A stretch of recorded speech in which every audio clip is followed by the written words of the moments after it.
마지막 날에 우리 찬양 드시고 우리 감상합니다.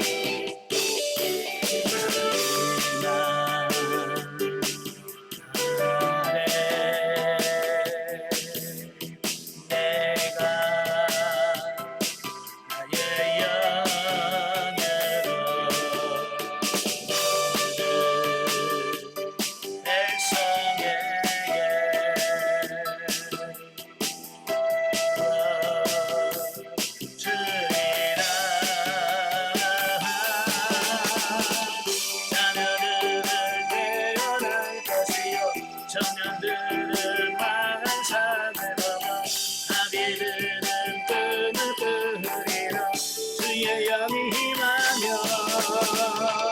자녀들은 깨어날 것이요 청년들은 만사들어가 아비들은 뜸을 끓이라 주의 영이 임하며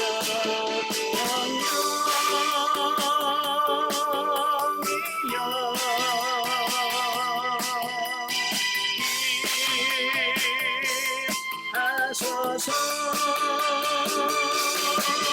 성령이여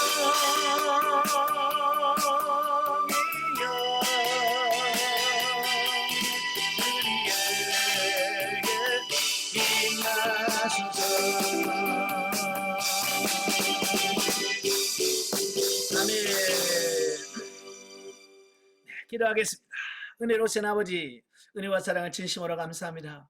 오늘도 제대로 사랑하셔서 귀한 시간을 허락하시고 사도행전의 말씀을 나누며 우리 영성을 더 입혀갈 수 있도록 은혜 주셔서 감사합니다. 오늘 말씀 날 때 그 말씀들이 살아있는 말씀이요 생명의 말씀이 되며 우리 영혼이 더 강건해지는 귀한 역사가 있도록 우리 하나님 도와주옵소서. 시종을 주님께 맡겨오며 예수님의 이름으로 감사하며 기도합나이다. 아멘. 예, 시간 우리 사도행전 교재 294쪽입니다.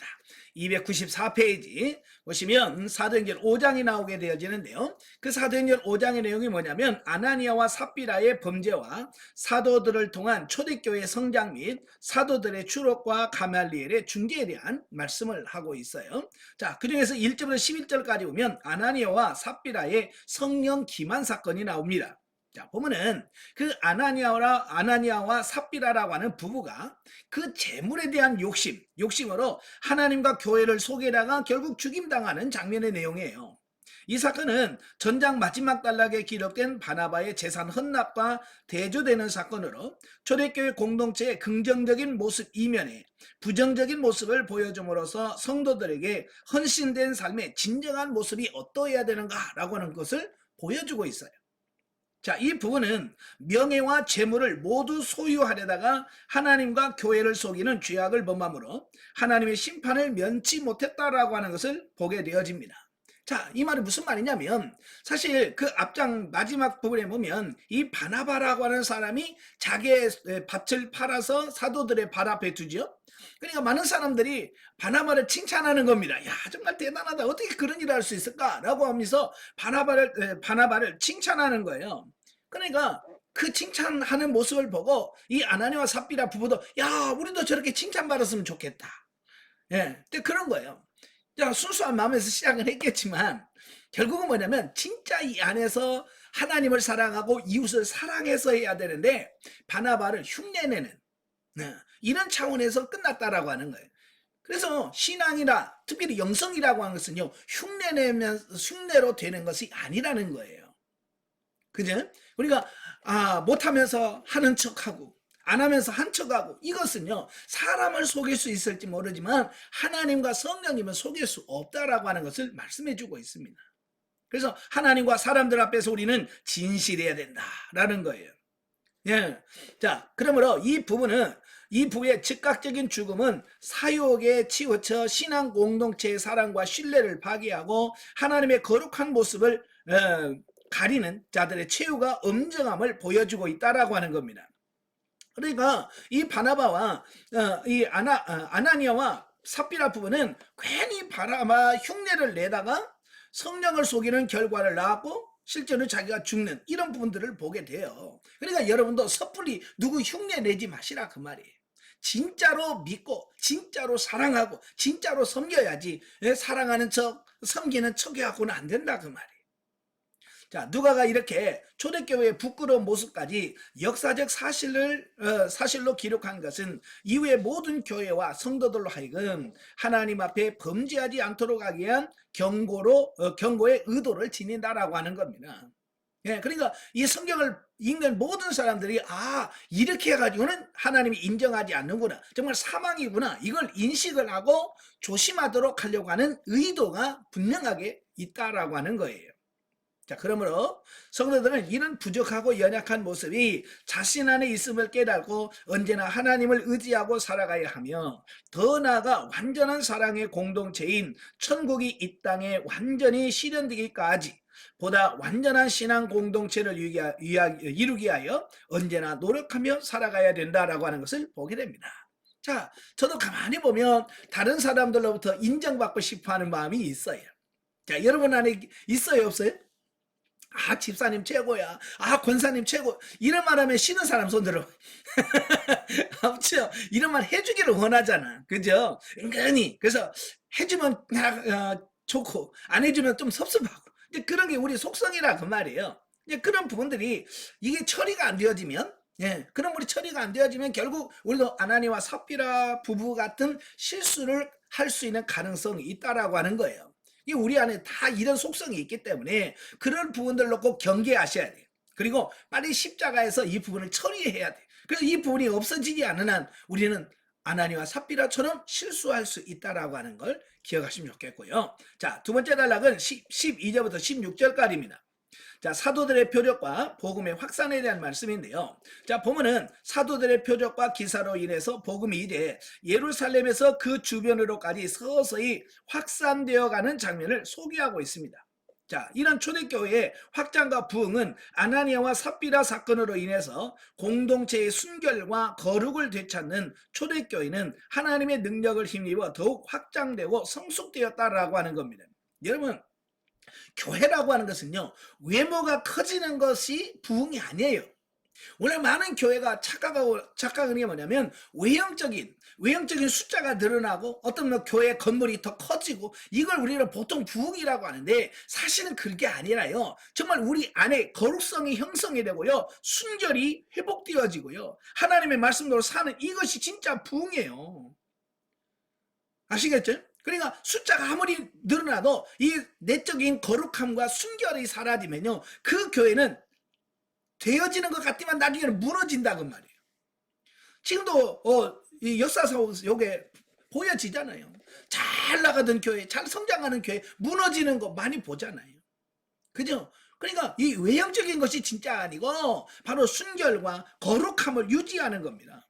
그래서 이것은 순결함과 거룩함을 유지하여 하나님의 뜻에 부합된 진실한 교회가 하나님의 은혜와 축복을 받으며 성령의 권능을 발휘할 수 있다는 교훈을 우리에게 준다 그 말입니다. 그러니까 외적인 이 부분에다가 너무 초점 맞추지 마라 그 말입니다. 오늘 많은 교회가 그 숫자 부흥, 숫자의 어떤 늘어나는 거, 여기다 너무 초점을 맞춰서 진짜 교회가 가져야 할 순결과 거룩함은 언제 사라져 버렸다 그 말이에요. 그래서 우리 한국교회는 언제 무너질지 모르는 위험성을 항상 가지고 있다라고 보는 겁니다. 그래서 여러분도 이래 외형적인 부분에다가 초점 맞추지 말기를 바래요.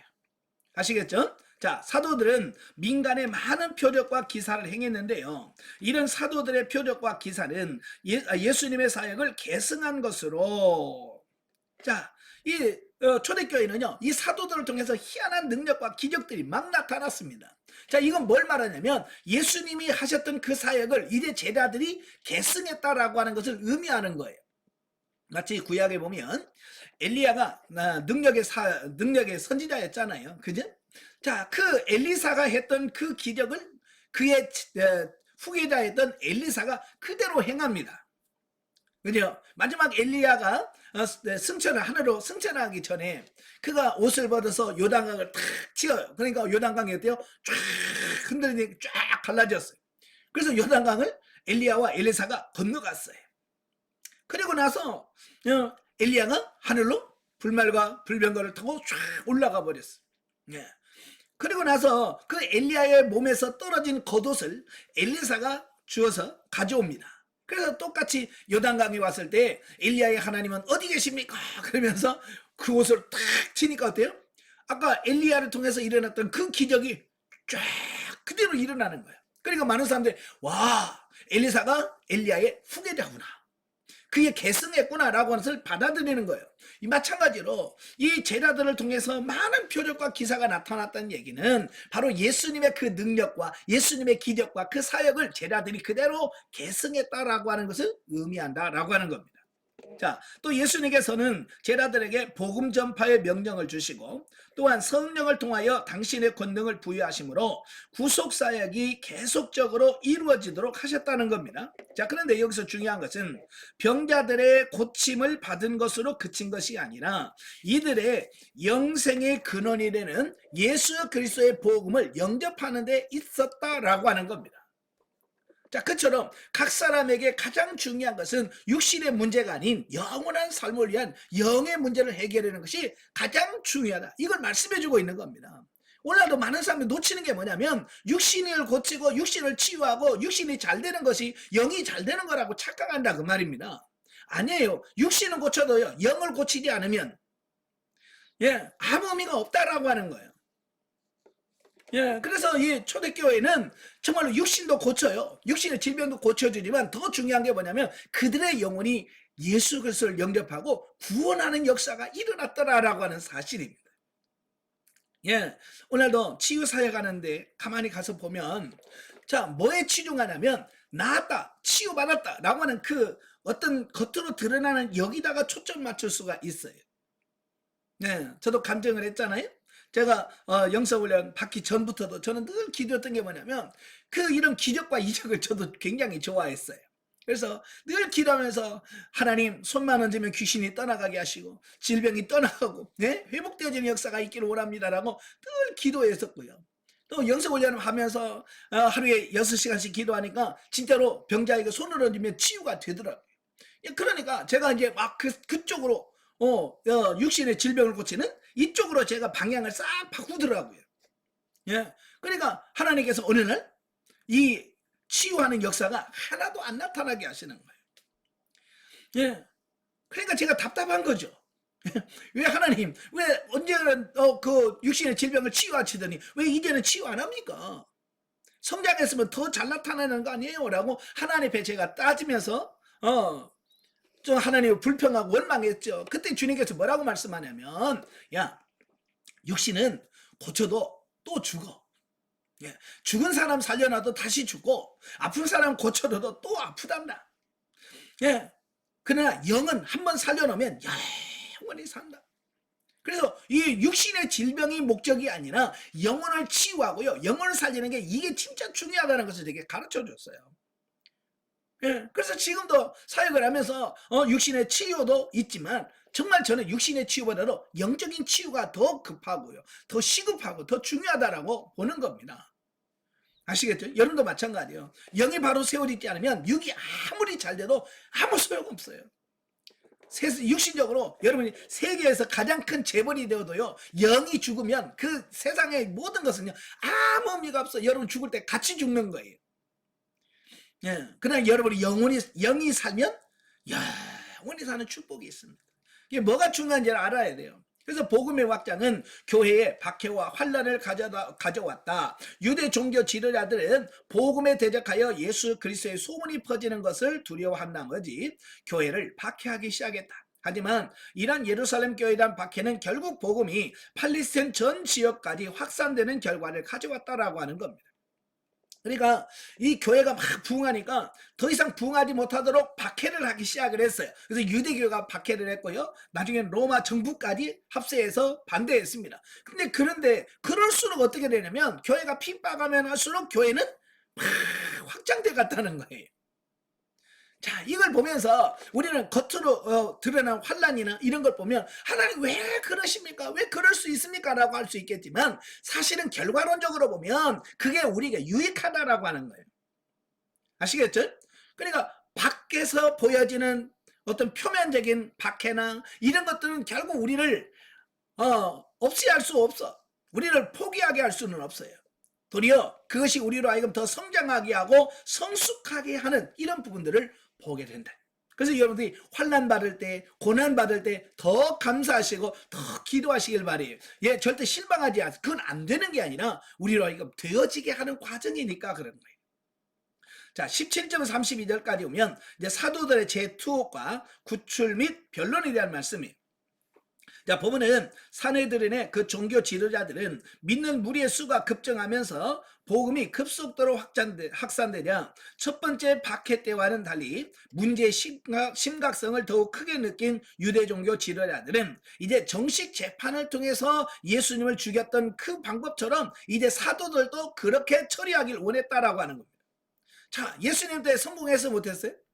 성공하는 것처럼 보였지만 사실은 실패했잖아요. 그죠? 예수님을 죽였어요. 십자가 못 박았습니다. 어찌 보면 성공했죠. 그러나 어떻게 됐어요? 성공이 아니죠. 그로 인하여 더 많은 사람들이 예수 그리스도를 믿고 교회로 몰려오는 이런 결과를 가져왔잖아요. 그러니까 결과는 실패예요.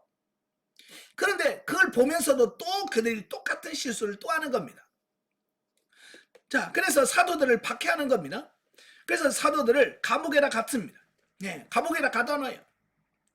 자, 그럴 때 주의 사자에 의하여 구출이 되었고 계속 복음 전파의 명령을 받았습니다.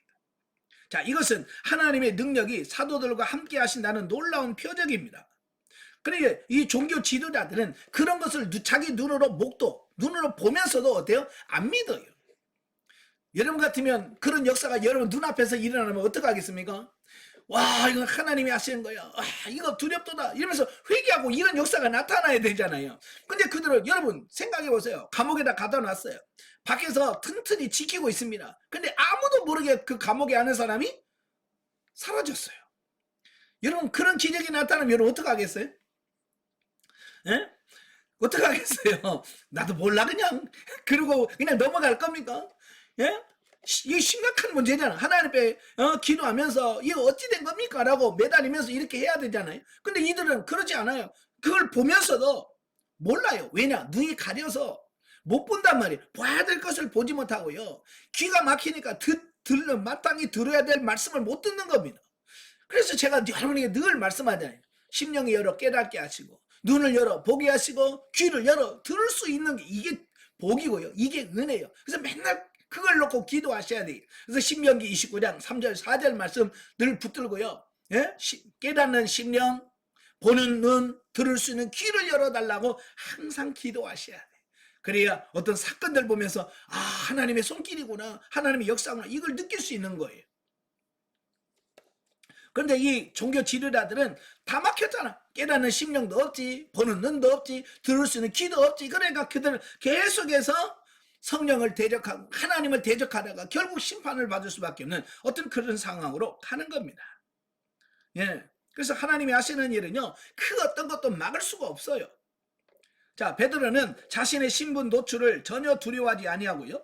주의 사자들의 명을 쫓아 복음을 전하다가 다시 잡혀와 공회 앞에서 복음에 대하여 변론하게 됩니다. 비록 짧은 변론이지만 복음의 내용을 함축하고 있다. 즉 저들이 죽인 예수님이 바로 구주다, 구주되심을 증거하면서 도리어 그들에게 회개를 촉구하는 이 베드로의 모습을 보게 됩니다. 지금 베드로가 뭐합니까? 사내들은 공회라고 하는 정식 재판이 열린 거예요. 재판장에 가면 여러분 뭘 해야 되냐면 내가 무죄라고 하는 사실을 변증을 해야 돼요. 그래서 그들에게 난 죄가 없다, 내가 무슨 잘못했냐 라고 하면서 자기가 무죄를 그들에게 알려야 되는 게 있는데, 이 베드로는 자기가 무죄라는 것보다 뭘 가리키냐면 너희들이 죽인 예수가 메시아야, 너희들이 메시아를 죽였어, 너희가 회개해야 돼 라고 도리어 복음을 전해버린단 말이에요. 참, 원래 베드로는 그런 사람 아니잖아요. 그죠? 예, 여종 앞에서 나 예수 몰라 라고 부인했던 사람이 베드로예요. 근데 이제는 자기를 죽일 수 있는 사내들은 공회원 앞에서도 이제 예수님을 전하는 사람으로 바뀌었어요. 뭐가 그렇게 바뀌었을까요? 뭐가 그렇게 바뀌게 만들었을까요? 예, 오순절 성령 강림이에요. 그 외에는 다른 게 없어요. 성령 받고 나니까 그들이 바뀌어지는 겁니다. 오늘 여러분도 변화되기를 원하시면 성령 충만 받으셔야 돼요. 할렐루야. 네, 여러분 성령 충만해야 여러분이 바뀔 수 있습니다. 그래서 베드로는 이렇게 위기 순간을 복음 전파의 기회로 삼아 예수 그리스도를 구주로 증거하였던 것은 그가 성령 충만함을 통해서 담대한 믿음을 소유했기 때문이다라고 하는 겁니다. 그래서 여러분도 바울도 그러잖아요. 때를 얻든지 못 얻든지 항상 복음을 전파해라 라고 디모데에게 말하잖아요. 그래서 우리도 기회 있을 때마다 복음을 전할 수 있는 이런 삶이 되셔야 돼요. 그래서 저는 그래요. 결혼식에 주례도 한 20번, 20, 30번 했나요? 예, 결혼식 주례하면서도요, 거기서 뭐 하냐? 복음을 전해요. 주례사 하면서, 예, 여기 혹시 예수 안 믿는 분 계십니까? 예수 믿으셔야 돼요. 라고, 그 하객들 중에 예수 안 믿는 사람 있잖아요. 그죠? 그들에게 복음을 전해야 돼요. 장례식장도 마찬가지예요. 장례식장에서 그 위로 예배 또는 하관식, 입관식 뭐 이런 거 할 때 가서 그들에게 복음을 전합니다. 우리의 결과는 이렇습니다. 우리가 영원히 사는 방법은 우리 예수 그리스도를 영접하는 길입니다. 혹시 여기서 예수 안 믿으신 분들 예수 믿으셔야 됩니다. 자, 이렇게 항상 어떤 상황, 심지어는 돌잔치 가서도 이 복음을 전해요. 왜냐하면 그 돌잔치에 예수 안 믿는 사람도 오거든요. 그죠? 그래서 그들에게 복음을 전해서 어쨌든 뭐 그들이 믿든지 안 믿든지 그건 상관없어. 내가 할 일은 뭐냐? 복음 전하는 거예요. 여러분도 마찬가지. 때를 얻든지 못 얻든지 항상 복음을 전할 준비하시고 복음을 전하는 여러분 되시길 바래요. 자, 33절부터 42절까지 보면 그 가말리엘의 중재가 나옵니다. 자, 보면은 압달락에서 베드로의 선포를 듣고 분노한 사내들인 공회원들이 그 사도들을 죽이려고 합니다. 그때 중재 역할을 했던 사람이 누구냐면 바리새인의 교법사인 가말리엘이 그들 앞에서 중재를 합니다. 그래서 베드로나 이들을 죽이려고 했지만 가말리엘이 중재해서 결국 태형을 받습니다. 태형은 뭐냐? 매질. 네. 채찍질로 형을 대신하고 석방이 됩니다. 당시 사내들인 공회의 다수파와 의장직을 관장했던 사두개인들이 가말리엘의 중재를 무시할 수 없었던 것은 그가 당대의 바리새인들의 신망 높은 지도자였고요. 또 바리새파가 백성들의 폭넓은 지지를 받고 있었기 때문이다라고 하는 겁니다. 그래서 가말리엘이 누구냐면 사도 바울의 스승입니다. 예, 그래서 사도 바울이 그 가말리엘의 문화생으로서 거기서 율법을 배웠던 사람이에요. 하나님은 이때 바로 유명한 가말리엘을 들어서 제자들을 구원하는 도구로 사용하셨다라는 것입니다. 그렇다고 해서 가말리엘이 예수 믿었다는 말은 아니에요. 안 믿지만 하나님께서 그들을 구원하시는 도구로 쓰셨다는 거예요. 한편 사도들은 핍박과 박해 속에서도 자신들이 예수의 이름을 위하여 능력받는다는 사실을 매우 기쁘게 여기며 더욱 전파에 힘썼다. 참 이게 중요한 거예요. 예전에는 자기가 고난받을까 다 도망갔던 사람들이에요. 그죠? 근데 이제는 핍박받으면 더 기뻐하는 거예요. 아, 내가 주님으로 또 하나님께서 이제 인정받는구나. 내가 진짜 하나님의 자녀라는 것이 인정되었구나. 요거예요. 우리도 마찬가지예요. 여러분 영성 훈련 받기 전에는 여러분 고난 받는 게 얼마나 싫었습니까? 그죠? 그래서 고난 받는다고만 해도 막 진절머리죠. 나 싫어요. 그죠? 지금은 어때요? 여전히 고난은 싫지요? 예? 예, 좋은 사람 없어요. 그래도 어때요? 이제 고난을 대하는 우리의 자세 이게 많이 달라졌잖아요. 그죠? 옛날처럼 그렇게 실망하거나 좌절하거나 하나님 원망하거나 그러진 않잖아요. 그죠? 그게 성장하고 있다는 뜻이고요. 진짜 우리가 완전히 성장을 하게 되면 오늘 제자들처럼 그 고난 자체를 기쁨으로 여기고 기쁨으로 받아들이는 그 수준까지 가야 돼요. 이 제자들이 바로 그런 거예요. 예, 이는 핍박받는 일을 기뻐하라는 산상수훈의 말씀에 순종하는 진실한 신앙인의 모습이었다라고 하는 겁니다. 또한 성령 충만을 받아 담대해진 사도들의 태도와 용기는 예수님께서 죽기 이전에 그들의 비겁함과 잘 대조되었다라고 하는 겁니다. 예, 그래서 성령 충만해야 이렇게 사람들이 변화돼서 하나님의 사역을 할 수 있는 사람이 된다. 성령 충만하시기를 바래요. 자, 영적 예를 보죠. 자, 아나니와 삽비라는 참된 사랑의 공동체로 성장하는 교회와 하나님을 속이고 재물을 감침으로써 가혹한 심판을 받게 됩니다. 자, 여기서 우리는 거짓과 유선의 탐욕에 가득 자들은 무서운 징계에 대한 교훈을 받을 수 있는데 그러한 예는 아간의 예에서도 볼 수 있다라고 하는 겁니다. 그래서 사도 바울도 이 돈을 사랑하면 일만하게 뿌리다 라고 말했잖아요. 물질을 사랑하면 결국 망한다라고 하는 것을 명심하시라 그 말이에요. 자, 우리는 하나님을 만홀히 여기서는 안 되고요. 경외하고 두려워해야 됩니다. 하나님은 사랑의 하나님이시기도 하지만 공의의 하나님이십니다. 아나니와 삽비라의 예는 하나님의 사람을 속이는 것은 곧 하나님을 속이는 행위이므로 우리는 사람과 세상의 법에 또한 하나님 앞에서 정직하고 성결하고 진실해야 함을 가르쳐 준다. 하나님의 소원은 하나님의 사람으로 구비하여 부족함이 없는 것으로 우리의 잘못된 관념과 습관을 과감히 고쳐나가야 된다. 이 하나님이 받으실 만한 소원 사람으로 우리가 변화되어져 가는 게 이게 하나님이 원하시는 거예요. 자, 6장으로 가죠. 자, 6장은 최초의 7 집사의 임명과 스데반 집사의 체포에 대한 말씀입니다. 자, 1절부터 7절까지 보면 초대교회 7 집사 선출이 나오는데요. 자, 보면은 그 초대교회 그 공동체에서 효과적으로 복음 전파와 복음을 병행하기 위하여 7 집사를 임명하는 그 본문입니다. 자, 첫째, 7 집사를 세우게 되는 동기. 왜 어떻게 해서 교회에서 7 집사를 세우게 됐는가라고 하는 동기가 1절과 2절에 나옵니다. 자, 성도의 숫자가 기하급수로 들어가죠. 반면에 사도의 수는 여전히 똑같아요. 12명의 사도로서 그 기하급수 3,000명, 5,000명이 되는 그들을 어떻게 관리합니까? 그러다 보니까 점점 교회 안에 문제가 되어지는 겁니다. 그래서 사도들이 복음 전파 외에 교회 행정과 관련된 관계된 부수적인 문제들까지 처리하기에는 역부족했다라고 하는 거예요. 그래서 사도들은 7 집사를 선택해서 공정하고 효과적인 봉사와 구제를 하도록 했다라고 하는 겁니다.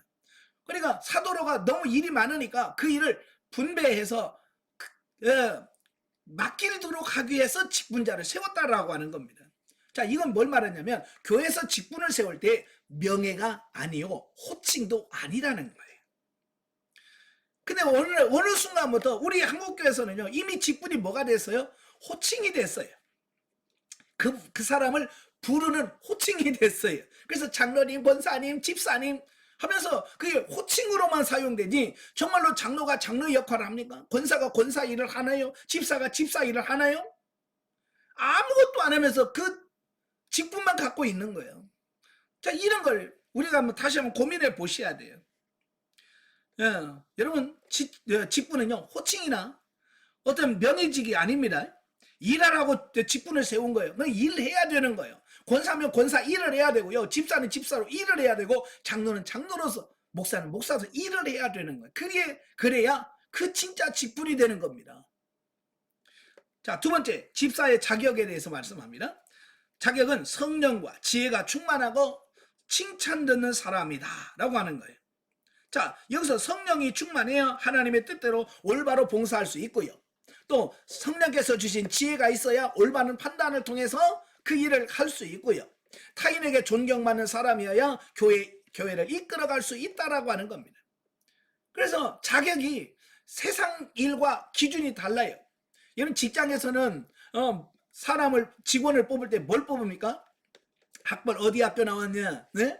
뭐 이런 성적이 어떠냐 이런 걸 보잖아요. 그러나 교회는 그런 걸 안 보잖아요.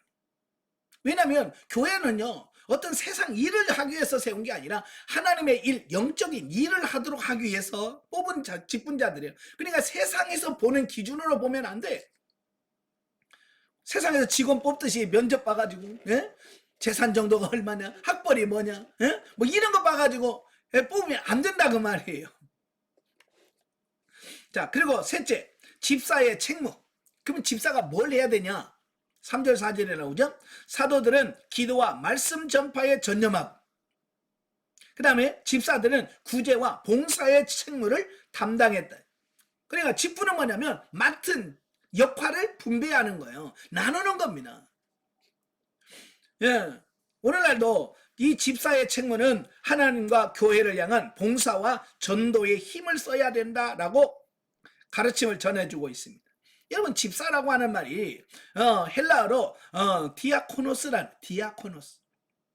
여기서 디아라고 하는 말은 무슨 말이냐면 먼지라는 뜻이 먼지. 그럼 코노스라고 하는 말이에요. 일하는 사람. 이걸 합쳐서 무슨 말이냐면 먼지 날리게 일하는 사람. 예, 이게 예, 집사라는 뜻이요. 그러니까 집사는 교회에서 가만히 앉아 있으면 안 된다니까요. 그냥 먼지가 날릴 정도로 뭐 해야 돼요? 파다닥 파다닥 하면서 뭐 해야 돼요? 예, 일하고 봉사하는 사람이 집사요. 그럼 교회 안에서 일 안 하고 가만히 앉아 있는 사람들은 집사요, 뭐요? 예, 이건 잡사요. 집사가 아니고. 일해야 된다니까. 먼지가 날리게 막 일하는 사람이 뭐니? 그게 진짜 하나님의 일하는 집사라고 하는 사실. 아시겠죠? 예, 원어의 의미를 우리가 잘 보셔야 그런 뜻이구나. 요걸 알 수가 있는 거예요. 자, 그 다음에 집사의 선출 방법은 뭐냐? 5절 6절에 나오죠. 온 교인들이 참여하는 가운데 택해졌고요. 사도들의 기도와 안수에 의하여 인정되었다라고 하는 겁니다. 그러니까 교회에서 직분은요, 공식적으로 인준을 받아야 돼요. 그러니까 비공식적으로 자기가 집사가 되고 비공식적으로 권사가 되고 비공식적으로 장로가 되면 안 됩니다. 요즘엔 비공식이 너무 많아요. 이게 무슨 말이냐면 교회에서 정식으로 권사가 안 됐는데도 이 교회에 옮기고 저 교회에 옮기다 보니까 어느 순간에 권사가 되는 경우도 있어요. 예. 왜냐하면 교회 옮기잖아요. 아유, 직분이 어디 교회 다니셨어요? 직분이 뭐예요? 라고 물으면 내가 권사요. 그러면 그날부터 권사가 돼버리는 거야. 권사 임명도 안 했는데. 그래서 자칭 권사가 된다니까요.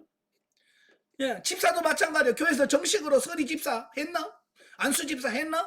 이거 증명이 돼야 돼. 이게 없어졌어요.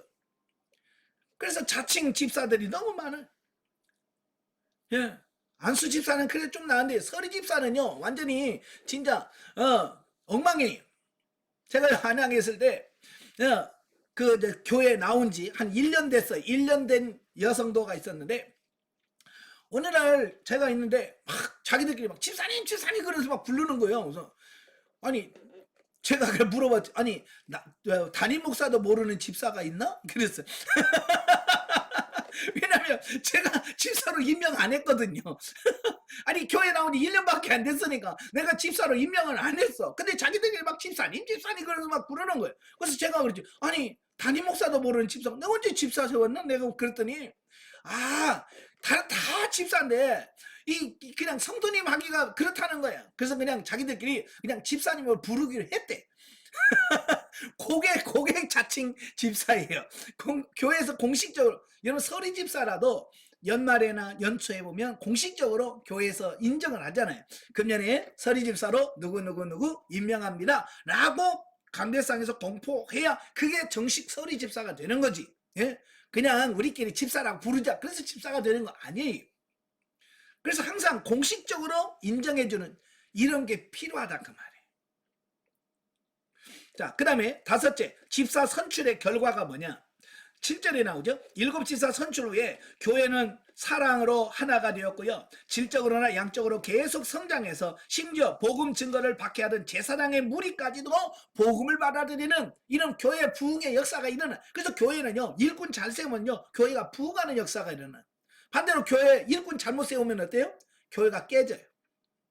교회가 무너집니다. 그래서 일꾼 세우는 게 너무 중요한 부분인 거예요. 그래서 직분을 세울 때는 항상 기도하면서 세워야 돼요. 저도요 많은 교회 봅니다만은 장로 선출하다가 싸우고 예? 직분 권사 세우다가 교회가 막 분란이 일어나고요. 얼마나 많은 그런 게 생긴지 몰라. 왜? 기도 안 해서 그래요. 예, 직분자를 세울 때는 항상 기도하면서 악한 마귀 사탄의 원수들이 틈타지 않기를 위해서 기도하면서 하셔야 돼요. 그래도 역사하거든요. 자, 이렇게 집사 선출을 통한 교회 조직의 정비는 안으로는 교회를 하나가 되게 하고 밖으로는 유대인뿐만 아니라 이방 선교를 위한 키트를 마련했다라고 하는 겁니다. 또한 오늘날 교회 직분자를 선출할 때 어떤 사람을 어떤 방식으로 선출해야 하며 또한 직분자들을 어떻게 그 직무를 수행해야 하는지를 잘 가르쳐주는 본분이다라고 하는 겁니다. 그러니까 이 성경적으로 교회 일꾼을 세우면 문제가 없어요. 이 성경적으로 직분자를 세우지 않기 때문에 교회가 일꾼을 세우다가 문제가 발생하는 거예요. 자, 그 다음에 8절에서 15절까지면 스데반 집사의 사역에 대해서 나와요.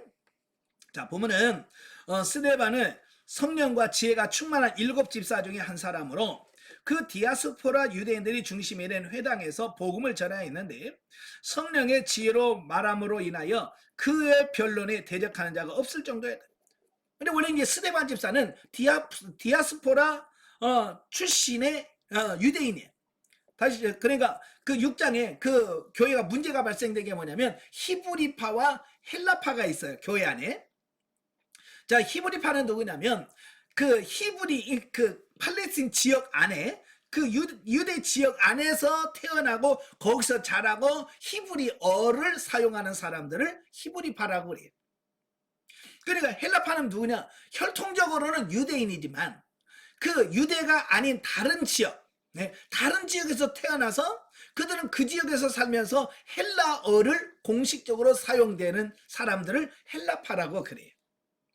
그러니까 혈통적으로는 유대인이에요. 유대인의 피가 흘러. 그러나 외국에서 살다 보니까 그들은 히브리어보다 헬라어가 더 편하게 되는 이런 사람들을 말하는 겁니다. 자, 우리나라도 그죠? 자, 예전에 미국으로 이민을 많이 갑니다. 이민 1세들은 뭐요? 한국말도 잘하고요. 영어도 조금 하고 그러죠. 근데 2세대, 3세대 가봐요. 걔네들은요, 한국말보다는 영어가 더 편해요. 그죠? 영어로 말하는 게 더 쉽고요. 왜? 그는 그 문화 속에서 자라고 그런 공부를 했고 그런 삶을 살기 때문에 그렇게 해서 영어가 더 편하게 된단 말이에요. 마찬가지예요. 이들도 외국에 살다 보니까 그 자기 모국어인 히브리어보다도 그들이 보통 쓰는 헬라어에 더 능통하고 이게 잘하는 삶이 삶이 된단 말이에요.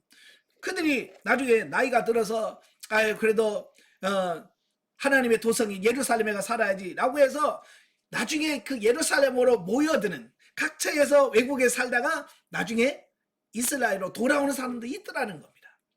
자, 그들이 이제 10명이 10집이 모이면 회당을 세우도록 되어 있어요. 그러니까 각 지역에서 온 사람들, 예를 들어서 로마에서 온 사람들 모여 그래서 10집이 되면 로마 사람들로 구성된 회당을 건설하고 또 저기 뭐 아시아에서 온 사람들 모여 그래서 10가정이 모이면 그 사람들 모인 중심으로 회당이 있어요. 이 예루살렘에 이렇게 회당들이 있었어요. 그래서 디아스포라 회당이라는 것은 바로 그런 회당을 말하는 겁니다.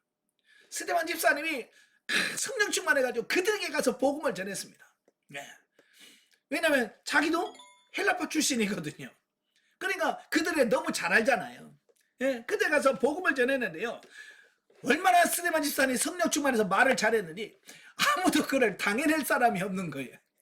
예, 감당이 안 되는 거예요. 예, 이렇게 성령이 충만하면요, 세상에 감당할 수 없습니다. 그래서 말로는 스데반을 이길 수 없다는 것을 알아서 결국은 뭐예요? 음모를 꾸미고 거짓으로 선동을 해서 스데반 집사를 공회에다가 고소를 하게 됩니다. 이미 앞에서 사도들에 대한 박해를 통하여 복음 전파를 막았던 유대 종교 지도자들은 예수님과 사도들을 고소했던 죄목으로 다시 스데반을 고소함으로써 복음 진리가 확산되는 것을 또 막으려고 했다라고 하는 겁니다. 그러니까 12사도도 지금 그들이 막기가 어려운데 이제는 집사들까지 나서 막 복음을 전하니까 예? 어때요? 더 막 이제 복음 전파는 늘어나니까 그도 고민이겠죠. 그래서 더 커지기 전에 빨리 막아야 돼요. 그래서 스데반 집사를 하지 못하도록 하기 위해서 공회에다 세워놓고 그걸 신문하게 되는 이런 부분들을 보게 됩니다. 그래서 하나님의 진리를 사수하는 종교 지도자들은 살기와 노기가 충천해서 스데반을 죽이려고 하고요. 오히려 불법을 전한다는 스데반의 얼굴은 죽음에 직면한 상황에서도 천사의 얼굴 같음을 누가는 밝히고 있는데 이런 모습은 누가 진정한 하나님의 진리를 수호하는 자인가를 극명하게 보여준다라고 하는 겁니다. 그러니까 유대 종교자들은 자기들은 하나님을 위해서 진리를 사수한다라고 하는데 그들의 얼굴은 악마잖아요. 그죠? 사람을 죽이려고 살기가 등등하고 있는 모습을 본다고 말이에요. 근데 그들이 죽이려고 하는 스데반의 얼굴은 어때요? 천사의 얼굴과 같았다. 이건 누가 진짜냐라고 하는 부분을 볼 수 있는 거죠. 자, 여러분의 얼굴을 한번 보세요. 거울 보면서 어때요? 천사의 얼굴 같은가요? 아니면 악마의 얼굴인가요? 예, 한번 잘 보세요. 그래서 날마다 거울 보면서 내가 정말 천사의 얼굴처럼 환하게 빛나 있는가. 자, 이걸 잘 보세요. 아시겠죠? 아니면 시커물이 해가지고 어두운 그늘이 보이면 여러분 빨리 회개하시고요. 예? 주님 앞에 돌아오시길 바래요. 예. 자, 그리고 이런 스데반의 담대하고도 평안한 모습은 바로 성령 충만한 모습으로 이는 그가 하나님의 능력을 힘이었음을 보여준다라고 하는 겁니다. 여러분, 성령 충만하시면 얼굴 때깔이 달라집니다. 자, 영적이 뭐죠? 1절부터 6절에서 보면 사도와 집사들은 각각 구별되어 세워져서 사도는 말씀 전파와 기도하는 일에 힘쓰고 집사는 교회를 구제하고 복음을 전하는 일을 감당하는 이런 내용들이 나온다는 거예요. 그리고 직분이라는 것은 분업이란 말이에요. 역할을 분담하는 거예요. 그러니까 서로 이 직분 가지고 싸우면 안 돼요. 장로가 세니 권사가 세니 이거 하면 안 돼요. 가끔 보면 뭐 목사가 높아요, 장로가 높아요, 뭐 이런 질문하고요. 예? 권사가 높아요, 장로가 높아요. 뭐 이게 뭐 이런 쌤 이건 절대로 아니에요. 그 직분은 역할을 분담하는 거예요. 왜? 한 사람 다 할 수가 없으니까.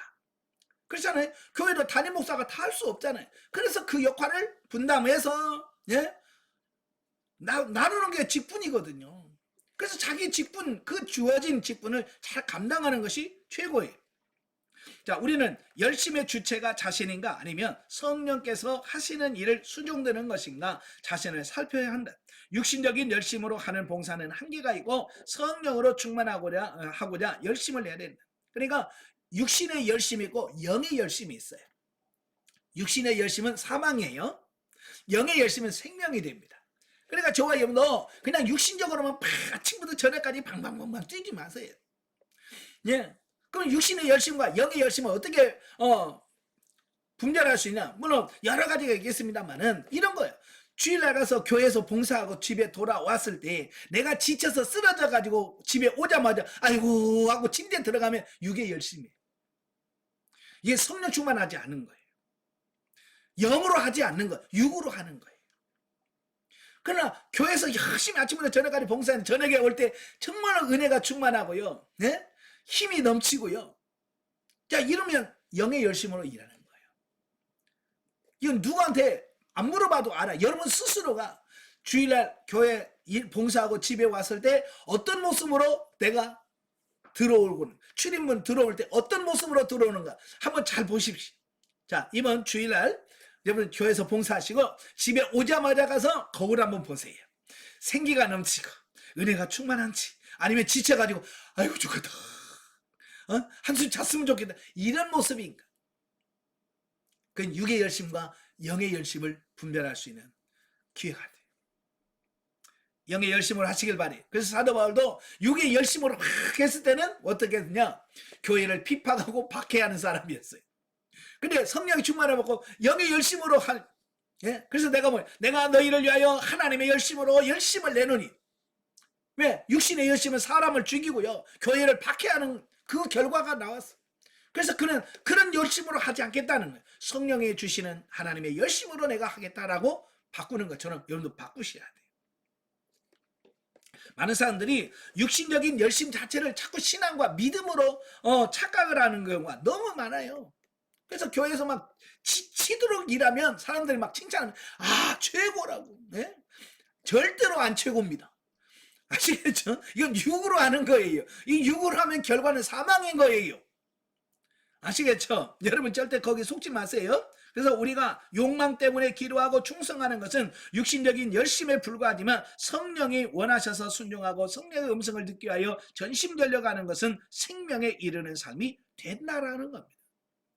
그래서 교회 집사 세운다 장로 세운다 그러면 어때요? 내 생전에 새벽기도 안 나오던 사람이 새벽기도를 나옵니다.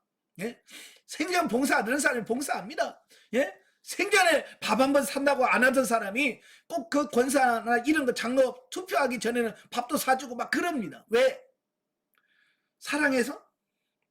아니에요. 그 직분 그거 투표할 때 좀 내 표 좀 찍어줘. 표 매수하려고. 그건요 하나님이 기뻐하지 않으셔요. 아시겠죠? 자 7장으로 가죠. 자 7장은 스데반 집사의 최후 설교와 순교에 대한 말씀이에요. 그 산에 드는 공회에서 신문을 받는 그 스데반이 아까 베드로처럼 자기가 붙잡혀서 재판을 받으면 나는 무죄입니다. 나는 억울합니다. 이래야 하잖아요. 그죠? 근데요, 이 스데반 설교를 한번 쭉 들어보세요. 그런 내용이 하나 나와요, 안 나와요? 하나도 안 나와. 자기를 변호하거나 이런 거 없어요. 그냥 복음 선포하는 거예요. 예, 하나님의 말씀을 선포하는 겁니다. 자, 이런 모습을 보면서 야, 우리도 이런 열심을 가져야 되는데. 예. 자, 1절부터 19절까지 보면 스데반의 설교가 1대지인데 거기는 뭐냐? 족장 시대의 역사를 통한 교훈입니다. 자, 저는요, 이 스데반 집사의 설교를, 설교라면 설교고요. 어찌 보면, 법정에서 자기를 변증하는 변증서거든요. 예, 근데 한편의 설교예요. 이 설교를 보면요, 이스라엘의 구속사 전 역사를 서술하면서 거기에 담긴 교훈들을 제시함으로써 당시 유대인들의 반성과 회개를 촉구하고 있다라고 하는 겁니다. 그래서 스데반 집사의 설교는요, 매우 간접적이고 우회적인 특징을 가지고 있습니다. 직접적으로 그들 잘못을 지적하기보다는 역사적 성경 역사를 쭉 뒤돌아보면서 하나님이 지금 뜻하는 게 요거야 라고 빙 둘려서 성경 역사를 가지고 이런 걸 보면서 야, 평신도일 텐데, 그죠? 이런 사도가 아니잖아. 평신도대로 이렇게 성경을 바라보는 태박한 지식, 자, 요게 대단한 거예요.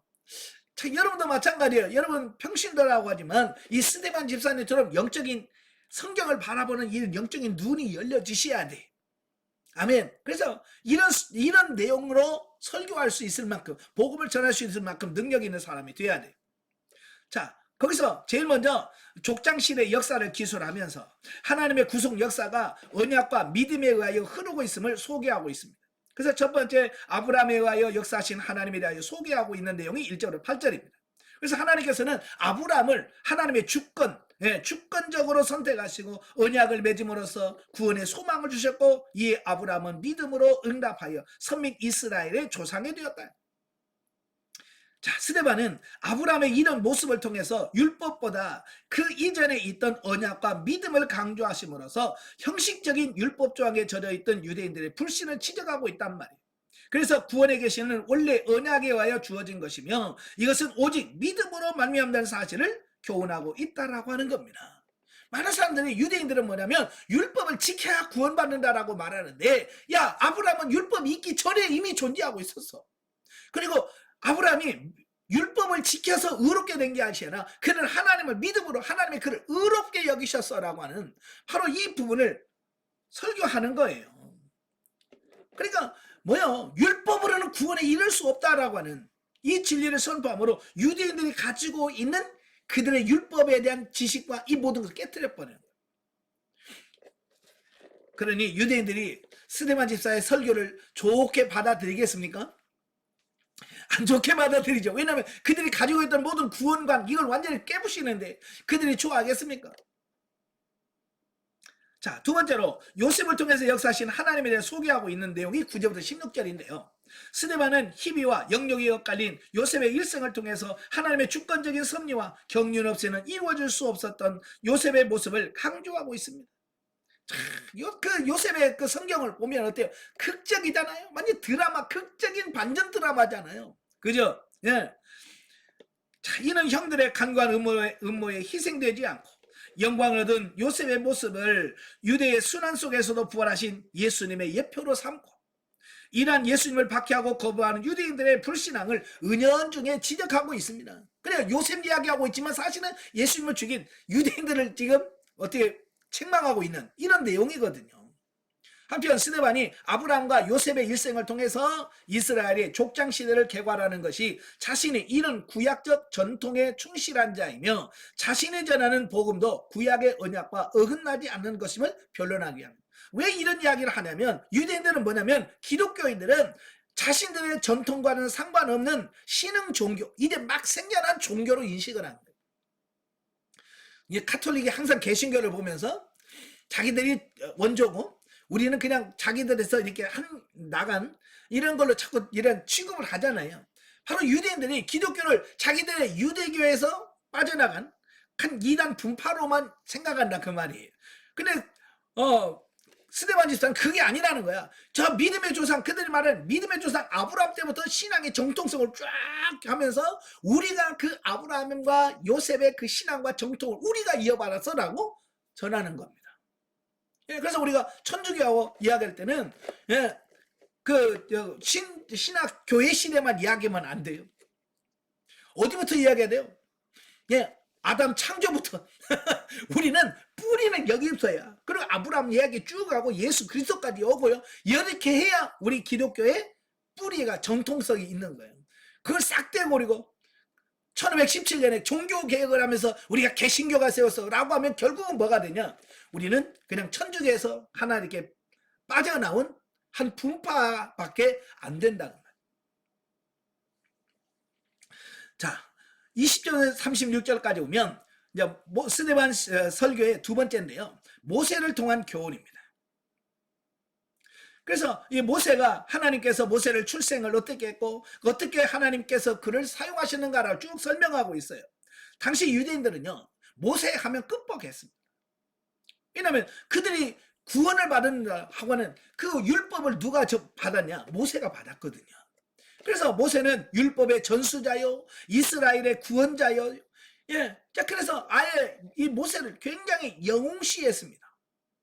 예, 모세를 영웅시하면서 모세를 부르시고 그 배후에 역사하시는 하나님을 무시하고 그 말씀에 불복종하는 잘못을 보면 돼. 요게 이스라엘 백성들의 문제인 거예요. 예, 모세가 하나님 율법을 받았어. 그리고 자들을 이스라엘 구원한 자야라고 하는 건 좋지만 그 모세를 세우시고 그를 통해서 구원을 역사하신 하나님이 계시는데 이스라엘 백성들은 뭐냐? 모세만 보지 하나님을 안 보는 거예요. 자, 이것도 오늘날도 마찬가지예요. 오늘도 교회에서 자꾸 사람을 영웅시하는 경우가 있어요. 담임 목사를 영웅시해. 거의 막 하나님과 버금가는 존재로 여기는 그런 사람도 있어요. 예, 그러면 절대로 안 됩니다. 사람은 그렇게 될 수가 없어요. 예, 그렇게 되면 교주가 되고요. 그래요. 그래서 항상 우리는 사람을 영웅시하면 안 됩니다. 근데 그들은 모세를 영웅시했다 그 말이에요. 그래서 스데반 집사는 뭐냐면 모세도 하는 실패자였다. 그가 이스라엘 백성을 구원하려고 했지만 결국 뭐였냐? 애굽 사람 쳐 죽이는 살인자였다. 그는 실패했다. 그래서 그는 미디안으로 도망갔다. 근데 하나님이 그를 불러서 훈련시켜서 위대한 지도자로 세우고 그에게 율법도 주고 능력도 주시고 그래서 하나님이 그를 만들어서 쓰신 거다. 자, 이걸 말씀해 주시는 겁니다. 그러니까 이 스데반 집사의 설교를 들어보면 모세를 보는 게 아니라 모세의 뒤에 숨어서 역사하신 역사를 이끌어 가신 하나님을 보여주는 거예요. 이게 중요한 거예요. 자, 여러분도 이 간증을 하다 보면 뭐가 드러나냐면 내가 드러나. 그죠? 내가 이렇게 했고 내가 이렇게 했습니다. 내가 이렇게 했습니다. 이게 나타나요. 그게 아니면 그거면 안 돼요. 뭐냐면 내가 이렇게 했습니다. 그러나 내가 이렇게 된 것은 하나님이 나를 이렇게 변화시켰고 하나님이 이렇게 능력을 주셨고 하나님 나를 이렇게 이렇게 살게 하셔서 내가 이렇게 했습니다라고 내 뒤에 역사하시는 하나님이 드러나야 진짜 간증이거든요. 아시겠죠? 바로 스데반 집사가 바로 정확하게 본 거예요. 바로 이 겉으로 드러난 것만 보면 진짜 그 내면 속에 있는 진리를 못 발견해요. 이스라엘 백성은 마찬가지인 거예요. 그러나 스데반 집사는 눈이 열려지니까요. 그 역사 뒤편에서 역사하시는 하나님의 손길이 봐요. 자, 여러분도 마찬가지예요. 여러분 눈이 가려지면 뭐만 보이냐면 표면적인 사건만 보여요. 자, 예를 들어서 누가 나를 괴롭혀. 그러면 우리는 표면적인 것만 보여. 그래서 또 저 인간이 또 나를 힘들게 하네. 우리는 거기에 빠져버리. 그러면 우리 영적으로 성장이 안 돼. 우리는 그 사람 뒤편에 역사하시는 하나님의 손길을 하나님이 또 나를 훈련시키려고 또 하나님 저 사람 나를 파트너로 세우셨네. 하나님 어떻게 할까요? 요게 정말 그 역사의 뒤편에 숨겨져 있는 하나님의 의도를 발견하는 시선이거든요. 바로 그런 시각을 가져야 된다 그 말입니다.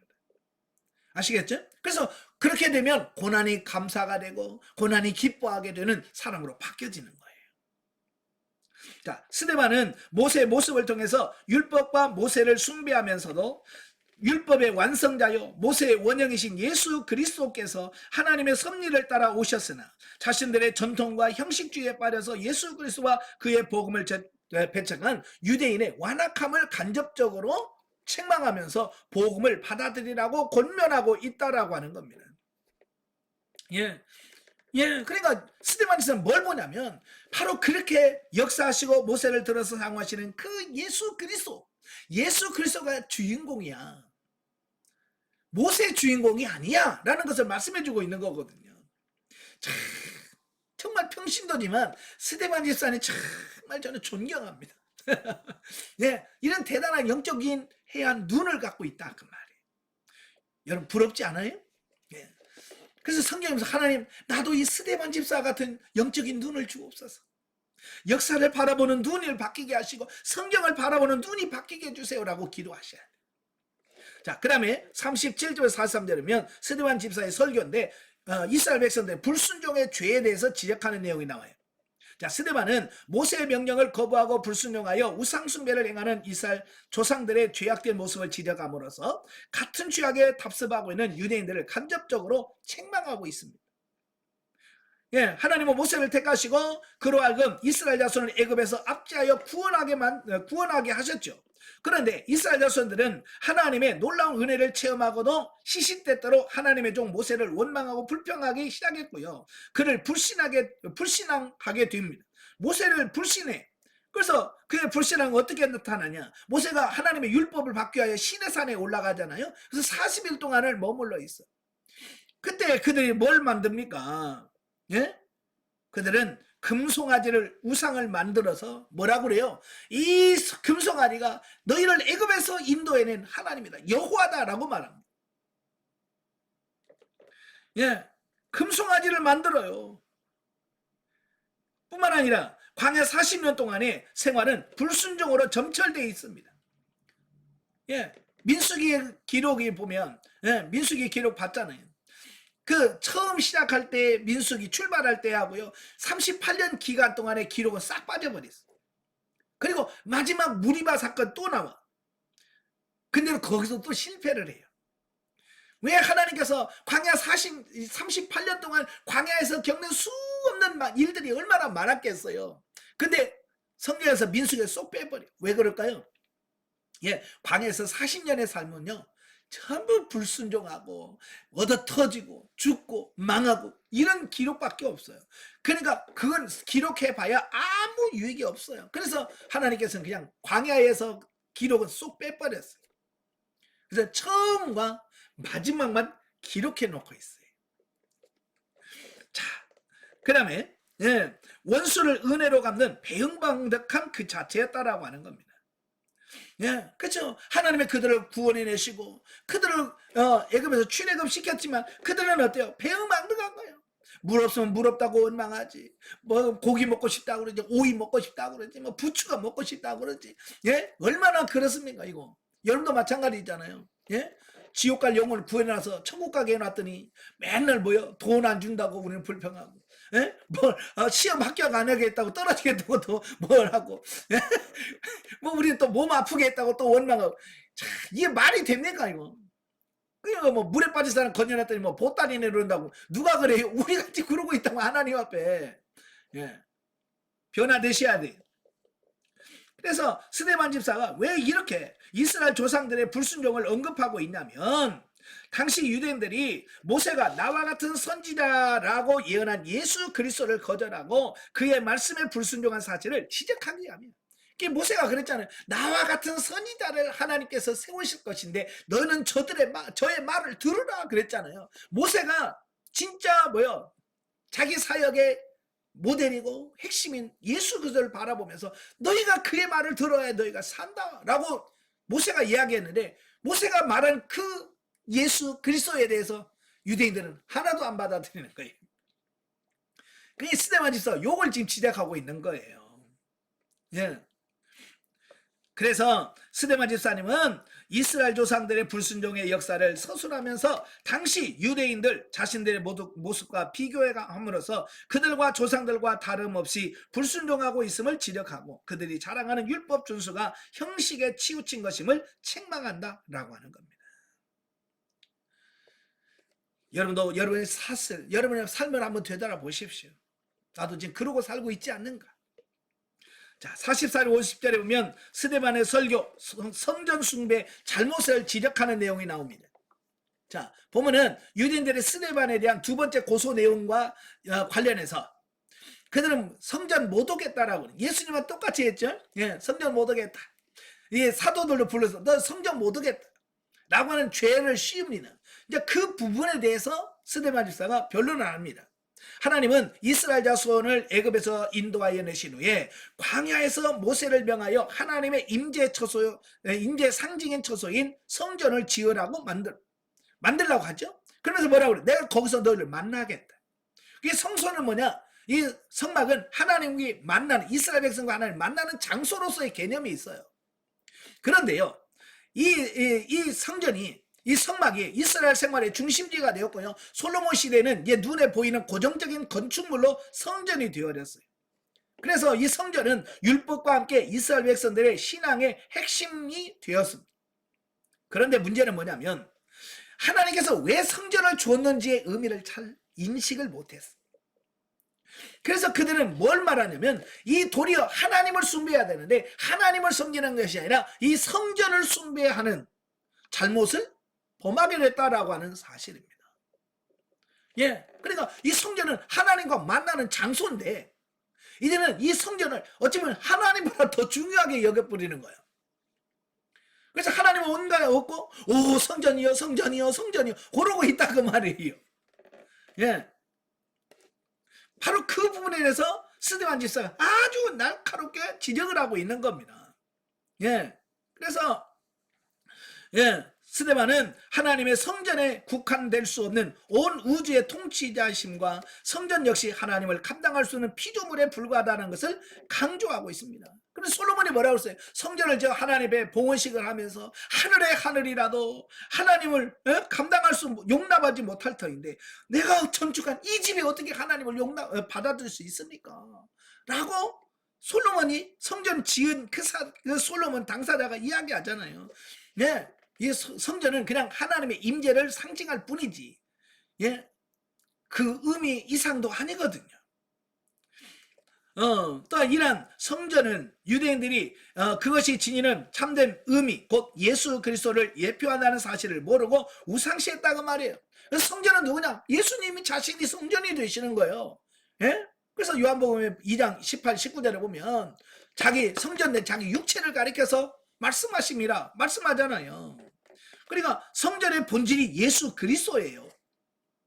예. 근데 그리스도를 뭐라고 그러세요? 성전을 모독했다라고 해서 십자가에 못 박으라고 하잖아요. 바로 이런 거예요.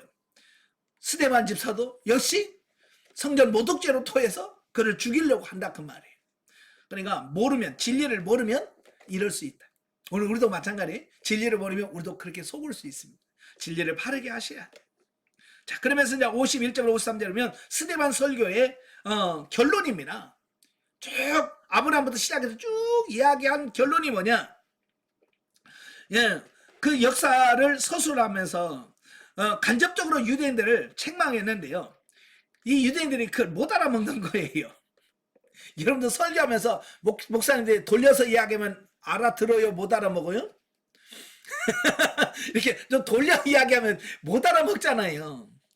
이들도 마찬가지예요. 스데반에서 역사 이야기를 쭉 성경 이야기를 하는 것 같지만 사실은 뭐예요? 그 모인 회중들이 너희가 영적으로 이렇게 무능하고 무감각하고 분별력이 없어 이야기를 한 거거든요. 근데 그들은 워낙 또 무감각하고 무능하니까 무슨 말인지를 못 알아먹는 거예요. 자기 이야기인지를 못 알아먹는 거예요. 답답한 거예요. 그래서 결국은 스데반이 돌려 이야기하다가 직접적으로 그를 꼬집어서 이야기합니다. 예. 왜? 돌려 이야기는 모르니까. 그래서 뭐라고 스데반은 먼저 이스라엘 조상들이 완악하여 의인이 오실 것이라고 예언한 선지자를 핍박하고 죽인 것을 지적하면서 이어 당시 유대인들이 그 조상들의 완악함을 그대로 답습해서 성령을 거스르고 옛날 선지자들이 오시리라고 예언한 의인 곧 예수 그리스도를 죽이는 죄악을 저질렀을 뿐만 아니라 율법을 지킨다고 하면서도 실제적으로는 지키지 않았음을 그들에게 통박합니다. 이제는 아예 그들을 직접 까버려. 네. 너희 선조들이 하나님의 말씀을 전했던 의인들을 선지자를 죽였지 않냐? 바로 그 선지자들이 말한 예수 그리스도가 왔는데 너희가 십자가 죽였지 않냐? 아예 대놓고 그를 지적해 줍니다. 당시 유대인들은요 그들의 조상과 조금도 다를 바가 없었고 오히려 조상들보다 더 완악했다라고 하는 겁니다. 그들은 하나님의 선민임을 자처하고 자랑했지만 진정 잘못된 전통과 특권 의식에만 사로잡혀서 하나님의 참된 선민이라 부를 수 없는 표면적 유대인에 불과했다라고 하는 겁니다. 그래서 그들은 교만하고 영적으로 무지해서 하나님의 아들로 우리의 메시아로 오신 그분을 십자가에 못 박는 범죄를 하고 그걸 지적해 주고내도 불구하고 그걸 깨닫지 못하고 회개하지 못하고 도리어 가슴에 찔리자마자 스데반을 돌로 쳐 죽이는 완악함을 보였다라고 하는 겁니다. 여러분, 죄를 지적하고요, 여러분의 허물을 지적해주면 여러분 어찌해야 됩니까? 예? 형제요, 어찌할꼬? 통회하고 나와야지. 예. 근데 우리는 깠다고, 예? 도리어 거기에 대해서 반항하고, 예? 이런 잘못된 반응을 하면 안 됩니다. 오죽하면 깎아요, 진짜. 그냥 스데반 집사가 오죽 돌려서 얘기를 아무리 얘기도 믿음 뭐 아브라함 얘기하고 모세 이야기하고 요셉 얘기 다 해도 못 알아보고, 예? 그러니까 직접 대고 지적을 하잖아요. 그러니까 그건 깨봐라. 아, 우리 얘기구나. 지금까지 내 얘기했네. 이제 거기까지는 알아듣는데 뭐냐면 그걸 통해서 회개해야 되는데 회개하지 않고 더 찔림 받자마자 열 받아가지고 저놈 살려주면 안 되겠다. 죽이자. 그래서 죽인 거예요. 자, 여러분 그렇게 되지 않기를 바래요. 결국 54절 60절은 스데반 집사의 순교가 나옵니다. 스데반의 능력 있는 설교는 강팍하고 완악한 유대인들, 유대 종교자들의 비위를 심하게 상하게 해서 생각해보면서 자기들이 지도자예요. 근데 지도자는 자기들보다 성경을 꿰뚫어보고 핵심을 정확하게 받들어봐. 그러면 어떻게 해야 돼요? 아, 당신이 우리보다 낫소. 그래야 되잖아. 그러니까 저놈 살려주면 우리 밥그릇까지 위험하다. 죽여야 돼. 그래야지 죽이는 거예요. 예. 여러분, 살아있는 하나님의 말씀은요, 양심을 찌르게 돼 있어요. 양심을 꿰뚫어 본다니까요. 그래서 양심의 가책을 받을 수 있습니다. 자, 그럴 때 여러분 반응을 어떻게 해야 됩니까? 회개해야 되잖아요. 그런데 이스라엘 백성들처럼 그렇게 반응하면 안 된다라고 하는 겁니다. 자, 한편 스데반 집사를 돌로 쳐 죽이는 완악한 유대인의 모습을 보면서 복음에 대한 두 가지 태도를 알 수 있는데요. 즉 베드로의 설교를 들은 자들의 양심의 가책을 받아 회개기를 찾았으나 스데반 집사의 설교들은 유대 종교 지도자는 오히려 자신을 전공으로 찌르자 양심의 가책을 받아 스데반을 축제했다라는 겁니다. 그래서 양심의 가책을 받아도 반응을 죽이는 사람이 있고 회개하는 사람이 있어요. 여러분, 회개한 사람은 뭐 했어요? 구원받았습니다. 그죠? 회개한 사람은 구원을 받았고 양심의 가책을 받자 그를 도리어 스데반 집사를 죽인 사람은 그들은 사망에 이르렀습니다. 여러분도 하나님 말씀을 듣고 그 말씀을 아멘으로 받고, 예? 여러분 자신이 변화되시길 바랍니다. 예. 자, 영적 예는 읽어보시고요. 자, 8장으로 갑니다. 자, 8장은 사울의 초대교회 박해와 빌립 집사의 사마리아 선교 및 에티오피아 내시 전도에 대한 내용이 나와요. 자, 1절부터 3절에 보면 흩어지는 교회. 자, 우리는 모이는 교회를 참 좋아하죠. 자, 근데 하나님은 흩어지기를 원하셔. 근데 사람들이 흩어져요? 안 흩어져요? 안 흩어져.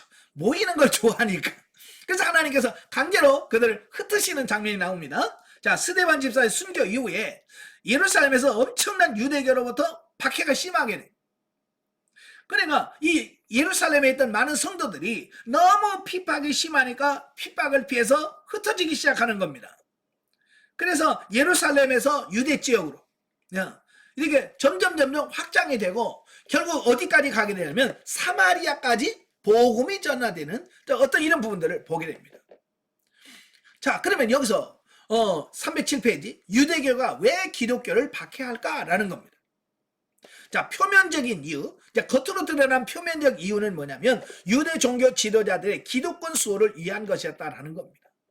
이 기득권이라는 게 뭐예요? 여러분, 자기들이 기득권을 가지고 있어야 사람들을 움직일 수도 있고 또 돈도 생기고 그래요. 그죠? 자, 그렇기 때문에 그걸 유지하기 위해서 기독교가 커지면 자기들의 기득권이 약해지는 거예요. 그래서 그들을 박해를 했다라고 하는 겁니다. 그런데 정말 중요한 근본적인 이유는 뭘까? 근본적인 이유는 유대와 사마리아 땅끝까지 이르러 복음을 전파하라고 하신 예수 그리스도의 지상 명령을 수행하지 않고 현 상태에 안주하려고 하는 교회에 대한 주님의 질책인 동시에 이방 세계까지 복음이 전파되게 하시려고 하신 하나님의 섭리이자 성령님의 역사의 결과였다라는 겁니다. 하나님은 흩어지기를 원했는데 아니야, 모여서 계속 자기들끼리만 좋다고 이러는 거예요. 아니, 가서 전하라고. 근데 안 전하는 거예요. 그래서 하나님께서 강제적으로 그들을 핍박이라고 하는 과정을 통해서 그를 흩어지게 만들었다라고 하는 겁니다. 자, 4절부터 8절에 보면 이제 빌립의 사마리아 전도입니다. 자, 예루살렘 초대교회에 대한 유대교의 박해는 성도들의 유대와 사마리아를 비롯해서 이방 각 지역으로 흩어지기 시작을 한 거예요. 그래서 보면은 복음의 확장 과정 중에 여러 사건들 가운데 7집사였던 초대교회 7집사 중에 하나인 이 빌립 집사가 사마리아에 가서 복음을 전하게 되어지는 겁니다. 예. 자, 여기서 사마리아 전도는 이래 예수님 뭐라고 했어요? 예루살렘과 유대와 사마리아와 땅끝까지. 그래서 이 유대와 땅끝을 연결해주는 중간 고리가 뭐냐? 이게 사마리아예요. 예, 사마리아까지 이제 복음을 전하게. 그래서 예수님께 말씀하신 지상 명령이 이제 실천 단계에 들어갔다라고 하는 것을 의미합니다. 사실 이 사마리아 사람들은요, 어찌 보면 유대인의 피가 섞여 있어요. 예, 그럼에도 불구하고 이 유대인과 사마리아 사람들은 이 감정적인 골이 깊어요. 그래서 서로 하나가 될 수 없는 사람들이 바로 유대와 사마리아 사람들이었다라고 하는 겁니다. 그래서 이 빌립 집사가 거기 가서 전도해서 이제 뭐냐, 사마리아 사람과 유대인들의 그 감정의 골을, 깊은 감정의 골을 허물어버려. 그래서 예수 그리스도 안에서 유대인과 사마리아 사람들이 하나가 되게 만드는 사건이 바로 여기 나온. 그래서 복음은요, 이렇게 원수가 하나가 되게 하는 능력이 있습니다. 그래서 우리가 자꾸 우리나라도 복음으로 통일하게 해달라고 기도하잖아요. 예, 그러면 문제가 없어요. 그러나 총칼로 만약에 예를 들어서 우리 남한이 북한을 강제적으로 막 탱크 막 미사일 쏘고 그래가지고 이겨가지고 북한을 차지했다고 칩시다. 그럼 북한 사람들이 우리 남한 사람들에서 어떤 생각을 하겠어요? 나쁜 놈들, 우리나라를 빼앗은 놈들, 이렇게 생각하겠죠. 그죠? 그래서 나쁜 감정을 가지고 우리를 대할 거예요. 그러나 복음으로 하나가 되면요, 그런 나쁜 감정이 아니라 정말 하나가 되는 이런 부분이 나타나게 돼요. 그래서 저와 여러분들이 늘 이 땅에 힘에 의한 정복으로 인한 통일이 아니라 정말로 복음으로 통일되길 위해서 기도하셔야 돼요. 그런 문제가 없어요. 바로 이 사마리아와 유대도 마찬가지로 뭐 칼 들고 가서 이겨서 그들을 정복한 것이 아니에요. 그냥 복음을 하니까, 복음을 전하니까 유대인과 사마리아, 그렇게 하나 될 수 없었던 사람들이 하나가 되는 복을. 자, 그 중에 9절부터 13절에 보면 마술사 시몬이 나옵니다.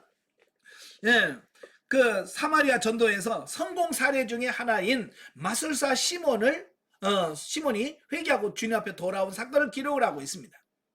자, 이 시몬은 본래 마술을 행하던 자인데요, 마술을 통해서 사마리아 사람들로부터 하나님의 능력이란 찬사를 받았다. 그러니까 마술을 기가 막히게 잘해가지고 많은 사람들이 와, 정말 하나님의 사람이, 요건 진짜 아무도 못하는 걸 너만 한다, 이런 거죠. 근데 마술은요, 아무리 대단해도 마술은 뭐냐면 남을 속이는 거예요.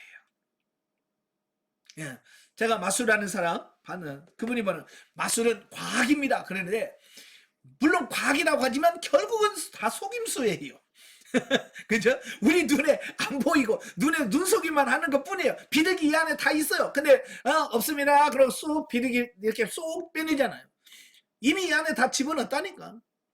그냥 우리만 보면서 와 신기하지. 다 그래, 눈속임이에요. 다. 그런데 그 마술사가 뭐 신기하다는 거 뭘 안 해본 거 없잖아요. 그죠? 돈 된다 그러면 가서 좋은 거 배우고 막 그러잖아요. 근데 빌립에 가서 기도하면 성령이 임하고요, 기도하면 병자가 낫고요. 그러니까 아무리 마술사가 봐도요, 이건 흉내로 낼 수 있는 게 아니에요.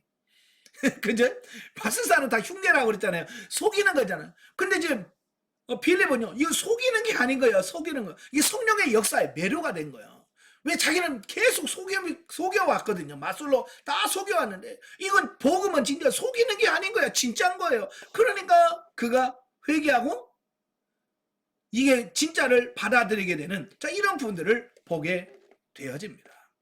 그래서 이 마술사 시몬까지 회개하고 돌아왔다라고 하는 말은 이 복음이 얼마만큼 영향력을 끼쳤는가라고 하는 것을 보여주고 있습니다. 예. 자, 여기서 이제 우리가 중요한 것은 우리는 뭐든지 잘 돼야 하나님의 복이라고 생각을 해요. 그죠? 잘 되어야 하나님의 축복입니다. 이제 안 되면 하나님의 축복이라고 얘기해야 하네요. 자, 예를 들어서 사업을 했어요. 사업이 확장됩니다. 그럼 우리는 하나님의 축복입니다. 그래. 근데 예를 들어서 사업이 쫄딱 망했어. 부도 났어. 그러면 하나님의 축복입니다. 라고 얘기를 해야 하네요. 그 얘기 안 해. 그냥 도망가 버려. 살그머니 빠져나가. 교회도 안 나와 버려. 왜? 실패했다고 생각하기 때문에. 절대 그럴 필요 없어요.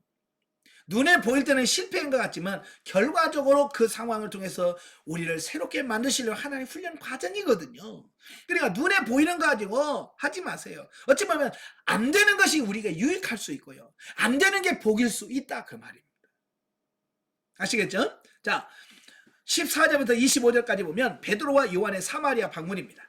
자, 빌립 지사가 가지고요, 그 사마리아 교회가 막 부흥됐다고 하니까 예루살렘 교회에서 이 베드로와 요한을 파송합니다. 자, 이걸 보면서 뭐예요? 교회는 이게 서로 협력해 가면서 도우면서 해야 이게 진짜 교회입니다. 자, 제가 어렸을 때는요, 옆에 있는 교회에서 부흥회를 하면요, 그냥 20리, 30리를 걸어서 가서 참여해주고 그랬어요. 지금은요, 자기 교회에서 부흥회도 안 갑니다. 옆에 교회는 더더욱 안 갑니다. 이게 완전히 개교회주의예요. 저도 어렸을 때 보면 부흥회 한다고 하면, 얘는 지금처럼 뭐 버스가 있습니까? 뭐 있습니까? 옛날 시골에는 그런 거 없어요. 유일한 수단이 경운기. 경운기. 그러면 그 일할 때는, 따뜻할 때는요, 일한다고 부흥회 해도 안 와요. 못 와. 그래서 항상 눈 오는 겨울이면 1월 달에서 2월 달, 그 농한기라고 그러잖아요. 그때 부흥회를 해요. 그러면 이제 경운기 타고요, 저녁이 되면 이제 그 경운기 타고 20리, 30리를 갑니다. 달달달달달달 하면서, 그 뭐 이게 뭐 가려있기를 합니까? 그냥 앉아가지고 달달달달 떨면서 가. 시간도 지금 10시에 끝나지만 옛날에는 막 11시, 12시 그렇게 끝나요. 그러면 그것도 그 끝나고 또 달달 떨면서 그 경기 타고, 참 그 기억이 나요. 언제나 우리 한국교회가 그런 아름다운 모습이 나올까. 자, 그래서 예루살렘 교회가 이 사마리아 교회에 목회자를 파송하는 거예요. 그래서 그들을 돕게 만드는 겁니다. 그래서 베드로와 요한이 가서 보니까 이 교회가 다른 것 때문에 뭐냐면 성령의 역사가 안 나타나는 거예요. 그래서 베드로가 그들에 가서 손을 얹고 안수하니까 어때요? 방언이 터지고 각종 역사들이 막 나타나기 시작하는 거예요. 더 놀란 사람이 누굴까요? 시몬입니다. 빌립만 봐도 깜짝 놀랐는데, 아니 베드로가 보니 막 더 센 게 왔네. 더 능력 있는 사람이 아니 막 더 희한한 막 기적들이 나타나는 거야. 그러니까 눈이 확 돌아가는 거예요. 와, 이거 뭐 끝내주겠네. 그런 거죠. 왜냐하면 이 원래 마술은요, 새로운 기술을 배울 때는 그 배울 때 그 사람에게 우리가 생각하는 상상 외에 많은 돈을 주고 그걸 배워옵니다. 마술을 배울 때는요, 그냥 배우는 게 아니에요. 그 사람에게 많은 돈을 주고 그 사람에게 배워오는 겁니다. 그러니까 그 방법을 똑같이 베드로에게 쓰는 거예요. 아, 내가 돈 줄 테니까 그것 좀 나에게 좀 이게 가르쳐 달라, 이런 거죠. 그러니까 베드로가, 야, 하나님의 능력을 네가 돈으로 살려고 하냐? 너는 돈같이 망할 것이다. 그렇게 책망을. 왜냐하면 성령의 역사는 돈으로 해결되는 게 아니잖아요. 오늘도 돈이면 다 된다고 생각하는 사람이 있는데요, 이건 절대로 그럴 수 없습니다. 성령의 능력으로만 가능하다는 것을 기억하시면 좋겠습니다. 자, 그 다음에 26절 40절까지 보면 에디오피아 내시의 구원에 대한 말씀이에요. 그 에디오피아라고 하는 나라에 그 내시가 있는데요. 바로 그 내시가 유대교로 개종을 했어요. 그래서 절기를 지키기 위해서 예루살렘까지 왔다가 그가 돌아갑니다. 하나님 보시기에 안타깝죠. 왜? 복음을 받아들여서 그들이 구원을 받아야 되는데 아직 유대교의 그 구약적인 개념에 머물러 있잖아요. 그래서 빌립을 불러서 그에게 가도록 합니다. 그래서 그에게 복음을 전하도록 합니다. 참 여기서 빌립이 지금 사마리아에서 얼마나 바쁩니까? 막 교회 한번 부흥해서. 그죠? 근데도 성령께서 가라고 하니까 순종하잖아요. 여러분 같으면 어떡하겠어요? 나 여기 바빠요. 나도 여기 할 일이 너무 많아서 못 가요. 아마 그랬을 것 같은데 빌립은 순종해서 갑니다. 순종할 때 하나님의 역사가 나타나요. 자, 순종해서 갔더니 바로 이 에디오피아 내시가 뭘 하냐면 유월절을 지키고 가다가 하나님의 말씀이 사모가 되니까 병거에 앉아서 이사야의 말씀을 읽는 겁니다. 여러분, 마차 지금은 도로라도 좋잖아요. 옛날에 비포장도로 마차 타고 가면 얼마나 덜커덩 거리겠습니까? 여러분 거기서 책 읽을 생각이 나겠습니까? 여러분 KTX 타도 여러분 성경 안 읽죠? 그죠? 고속버스 타고 책 읽어요, 안 읽어요? 고속버스나 이런 거요 진짜 마차에 비하면 이건 진짜 호텔급입니다. 그대로 안 읽어. 근데 이게 마차에 타고서 성경 읽는다고 말이에요. 이게 얼마나 그가 순전하고 하나님을 말씀을 사모했는지 라고 하는 부분을 볼 수 있는 겁니다. 그러니 그 빌립이 타서 하나님의 말씀을 전하니까 나 그 믿으면 안 되냐? 나 여기 물 있는데 나 세례 받으면 안 되냐? 여러분 사모할 때 이런 능력이 나타나는 거예요. 이런 은혜가 나타나. 제발 여러분 좀 사모하시길 바랍니다. 예배 드릴 때나 강의할 때나 여러분의 모습을 보면 사모하는 사람은 정말 사모합니다. 그런데 그렇지 않은 분들을 보면 답답할 때가 있어요. 정말 사모하시는 여러분 되시길 바랍니다. 그래서 결국은 그 빌립이 말하는 그 말씀을 듣고 예수님을 영접하게 되고요. 그가 돌아가서 에디오피아를 복음화 시켜버리는 겁니다. 여러분 사도가 가서요 그렇게 전도해도요 그렇게 복음화 빨리 안 될 겁니다. 그러나 이런 나라의 큰 국고를 맡은 내시여 영향력이 굉장히 큰 사람이요. 이 사람이 예수 믿고 가서 에디오피아를 기독교 국가로 만들어버려요. 이게 하나님의 능력이거든요. 순종할 때 이런 능력이 나타나는 겁니다. 자, 이건 뭘 말하냐? 하나님의 구원에는 이방이냐 유대인이냐 구별 없다. 하나님은 모든 믿는 사람은 유대인이든 헬라인이든 상관없어요. 예수 그리스도 믿고 영접하면 다 구원받을 수 있다는 사실을 여기서 우리에게 가르쳐주고 있습니다. 그렇다면 저와 여러분은 어떻게 해야 돼요? 때를 얻든지 못 얻든지 하나님의 말씀을 하나님의 말씀으로 선포할 줄 아는 여러분 되시길 바랍니다.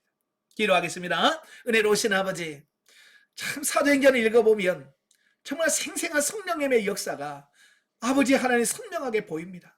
하나님 눈을 열어 그 하나님의 역사를 보게 하시고 우리의 귀를 열어서 하나님의 음성을 들을 수 있는 이런 역사들이 체험되어지는 그런 은혜가 있도록 도와주옵소서. 그래서 정말 하나님의 원하시는 온전한 성도로 우리가 성장하고 성숙해 갈 수 있도록 도와주옵소서. 예수님의 이름으로 감사하며 기도합나이다. 아멘. 하나님께 드립니다.